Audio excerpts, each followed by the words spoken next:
मुसळधार पावसामुळे तहसील आणि पोलीस कार्यालयाच्या परिसरात पाणी साचलं होतं। तालुक्याभरातील नागरिक शासकीय कामकाजासाठी या ठिकाणी येत असतात। पावसाच्या पाण्यातूनच या नागरिकांना ये-जा करावी लागली।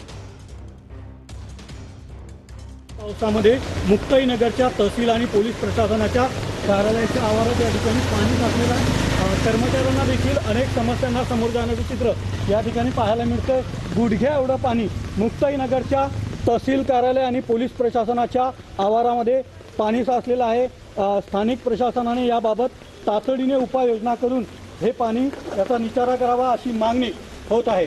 तालुक्याभरातील ग्रामस्थ याच ठिकाणी शासकीय कामानिमित्त येत असतात, मात्र परिसरात मोठ्या प्रमाणात पाणी साचल्यामुळे नागरिकांसह पोलीस कर्मचारी तसेच तहसील प्रशासनाचे कर्मचारी यांना देखील अनेक समस्यांना समोर जाण्याचं चित्र या पाण्याच्यामुळे पाहायला मिळतंय।